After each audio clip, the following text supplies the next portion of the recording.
What's going on, guys? It's Greg here, aka New York Prepper. I wanted to just do a quick video on a very important mental prepping topic, and it's not something that a lot of people think about when they prep. You know, people usually when they think of prepping, the first thing that comes to mind is buying cans of food and storing water and getting survival seeds, getting ammo and stockpiling thousands of rounds of ammo, and burying rifles in the woods, near their house, buying a bug out location, things like that. The more sexier aspects of prepping, which is what most people think about when you tell somebody that you're a prepper. People immediately start thinking about somebody who stockpiles ammo and has a cabin somewhere in the middle of nowhere, and those are the first things that novice preppers tend to focus on, and that's actually what I focused on when I first started prepping. Sorry, there was a mosquito on my leg. When I first started prepping, that's what I focused on. I focused on getting a good rifle, getting good firearms, and stockpiling ammo and things like that.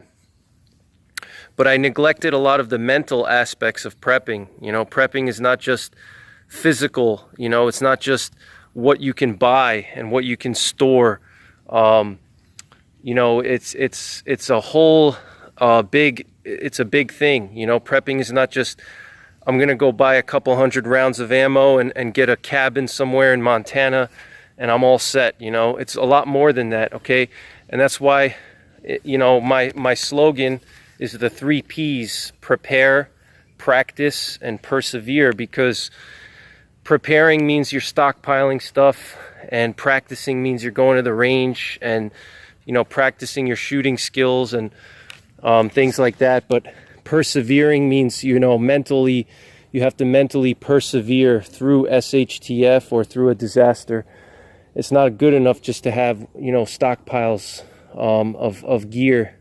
You have to actually persevere through difficult situations, and that's not something that I can tell you how to do. I can tell you guys the fundamentals of marksmanship. I can show you guys videos on shooting stances, how to shoot from different positions, standing, kneeling, prone, reloading. I can show you guys tactical reloading, but mental prepping is not something that I can teach you, and perseverance is not something that you can read in a book. It's inside of you. It's your willpower, it's your heart, and that's not something somebody can teach you. That's something that you have to reach inside of yourself and pull out, in a bad situation. So I can't give you guts, and I can't give you heart and willpower. That's something that you have to dig out on your own.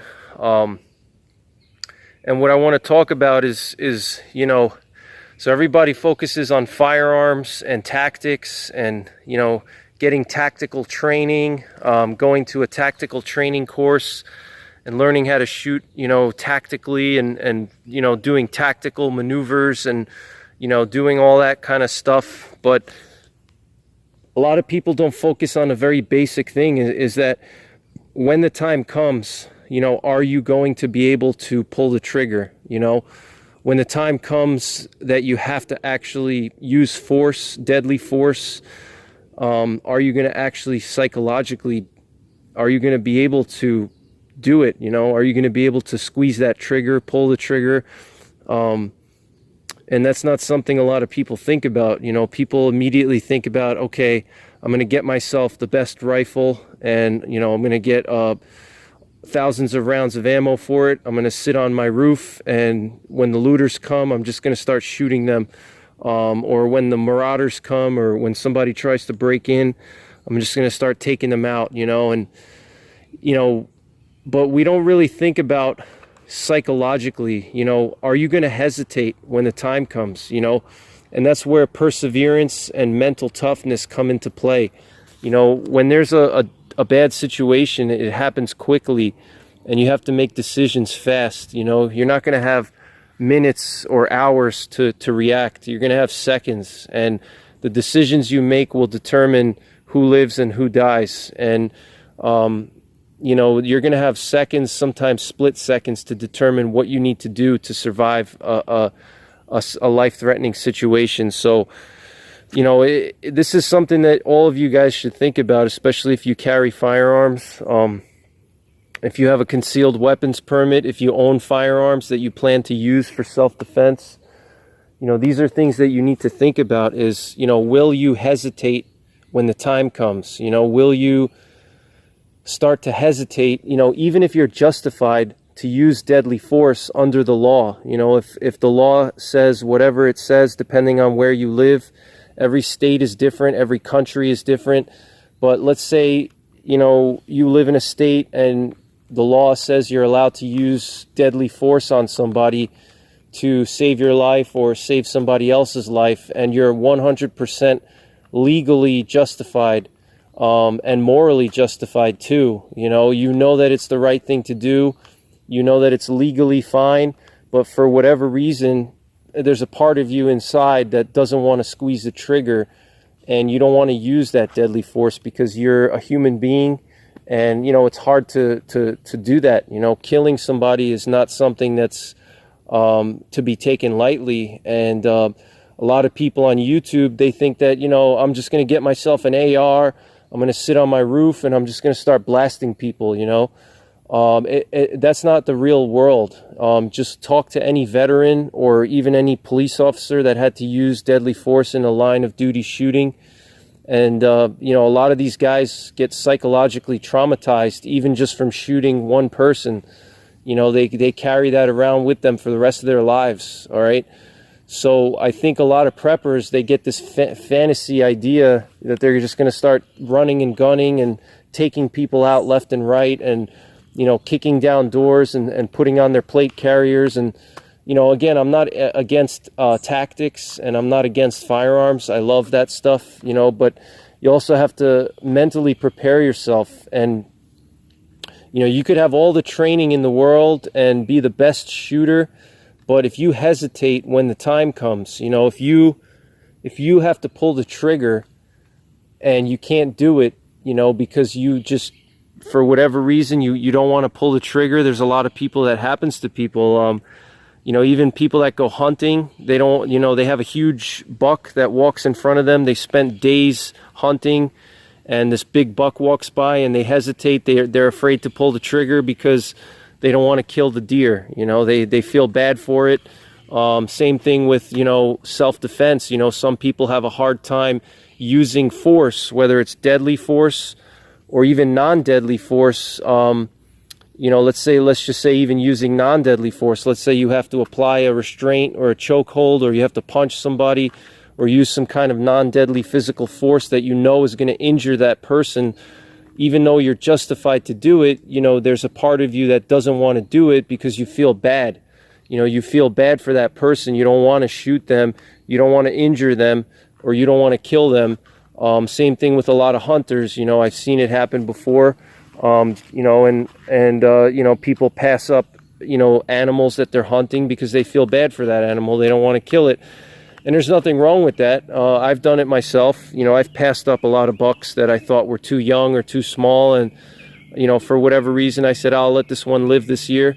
You know, there's probably a handful of deer that I just passed up that I could have easily shot. And, you know, it's just a part of being a human being. You know, that's what makes us human, is that we don't want to kill anything unless we have to, you know. But the thing is too, is that a lot of criminals, they know that, okay? Criminals and bad people, they know that you're not a bad person. They know that you have a conscience, and they exploit that, you know. They exploit that because, you know, they know that they can use force against you, and you may not retaliate because they know that you have a conscience and you're afraid to use force because you feel bad. And so that's something you have to mentally prepare yourself for. You know, you have to mentally sit down and think about it. You know, when the time comes, am I going to be able to pull the trigger? Am I going to hesitate? You know, if I have to use physical force against somebody, am I going to hesitate? You need to sit down and think about that, okay? I've never killed anybody. I've never shot anybody. The closest thing I've ever done is shot a deer. many times, and you know, I didn't really hesitate, but that's just me. I knew that it had to be done, and that's kind of what I told myself. And like the first time I shot a deer, I didn't really hesitate at all, but you know, I never had that problem, so I can't really say what it feels like. But I've also used physical force on people working as a security guard. You know, I've had to use physical force within the law on other people, and I can say that, you know, when situations are serious and there's a life-threatening situation, you have to act fast. And if you hesitate, you know, because you're afraid of injuring somebody, and you're analyzing it in your head, you know, you're going over it in your head, you know, while something is happening, and you're saying, man, should I shoot this guy? Should I not shoot this guy? You know, or even if you're, you know, legally justified, you know, that's what I'm saying, is if you're legally justified, morally justified, but for whatever reason you don't want to kill this person, you know, because you're afraid to injure that person, you know. And that's something that all of us are going to have to deal with, you know. If there's an SHTF, you know, all of us are going to have to deal with that and wrestle with that in our minds, you know. And so that's something that, you know, you guys should think about. You know, like I said, prepping is not just physical. There's mental aspects to prepping, you know.